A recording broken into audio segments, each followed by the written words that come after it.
ધારી ખાતે જન્માષ્ટમી નિમિત્તે ભરવાડ યુવા સંગઠન તેમજ મહાવીર સમાજ દ્વારા શોભાયાત્રા કાઢવામાં આવી। નંદઘેર આનંદ ભયો જય કનૈયા લાલકીના નાદ સાથે માલધારી સમાજ તેમજ ભરવાડ યુવા સંગઠન અને આહિર સમાજ દ્વારા શોભાયાત્રા કાઢવામાં આવી હતી। ધારીનાના બસ સ્ટેન્ડથી આ શોભાયાત્રા નીકળી અને મેઇન બજાર હવેલી ખાતેથી વિવિધ રાજમાર્ગો પર શોભાયાત્રા નીકળી, જેમાં ડીજેના તાલે હોળો, રાસ, લાકડીની રમઝટ અને બહેનોનો રાસ સાથે બંને સમાજની શોભાયાત્રા નીકળી અને આ શોભાયાત્રા પ્રેમપરા ખાતે પૂર્ણ કરવામાં આવી હતી। આ તકે ઉપસ્થિત નાયબ મુખ્ય દંડક કૌશિકભાઈ વેકરિયા, ધારી બગસરા ખાંભાના ધારાસભ્ય જેવી કાકડિયા, જિલ્લા ભાજપ પ્રમુખ અતુલભાઈ કાનાણી તેમજ ધારી તાલુકા ભાજપ પ્રમુખ મૃગેશભાઈ કોટડિયા, પરેશભાઈ પટની, જીતુભાઈ જોશી, ખોડાભાઈ ભુવા, મનસુખભાઈ, પ્રિતેશભાઈ સિરોયા સહિતના રાજકીય આગેવાનો તેમજ ગામના આગેવાનો તેમજ મોટી સંખ્યામાં લોકો જોડાયા હતા। શોભાયાત્રા બાદ ધર્મસભાનું આયોજન કરવામાં આવેલ તેમજ ભોજન પ્રસાદની પણ વ્યવસ્થા કરેલ। આ શોભાયાત્રા નીકળી ત્યારે કૃષ્ણ જન્મની હર્ષ અને ઉલ્લાસથી લોકોએ વધાવ્યા અને કાર્યક્રમ સફળતાપૂર્વક પૂર્ણ કરવામાં આવ્યો।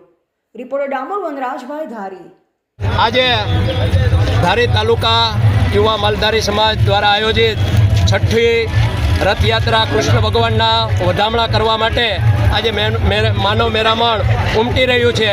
ધારી તાલુકા અને આજુબાજુના વિસ્તારના જે માલધારી ભાઈઓ અને બહેનો આજે પોતાના આગવા ડ્રેસ સાથે અને હોળો અને રાસ, લાકડીના રમઝટ સાથે આજે અમારા કાનાના વધામણા હોય એમાં કાંઈ બાકી જ ન હોય તો આજે રંગે ચંગે ધારી તાલુકા માલધારી સમાજ દ્વારા જે આયોજન કરવામાં આવ્યું હતું એ અતિ ભરવાડ ગ્રુપ દ્વારા જે આયોજન કરવામાં આવ્યું હતું એ પૂર્ણ રીતે જે અમારી આશા હતી એ પ્રમાણે જ એમાં રાજકીય નેતાઓ પણ હાજરી આપેલ હતી। કૌશિકભાઈ વેકરિયા, ધારાસભ્ય શ્રી જયુભાઈ કાકડિયા સહિત તાલુકા પ્રમુખ, જિલ્લા પ્રમુખ અતુલભાઈ કાનાણી, મૃગેશભાઈ, ખોડભાઈ, ત્યારબાદ બધા જ સહિત મનસુખભાઈ સહિતના આગેવાનો, પરેશભાઈ સહિતના આગેવાનોએ પણ હાજરી આપેલી હતી અને જે ધારી તાલુકા માલધારી સમાજ દ્વારા આયોજન કરેલ હતું એમને ખૂબ ખૂબ ધન્યવાદ અને કાયમી માટે આથી પણ વિશેષ કરતા રહે એવી શુભકામના સાથે કાળિયા ઠાકરને પ્રાર્થના। બોલો જય દ્વારકા।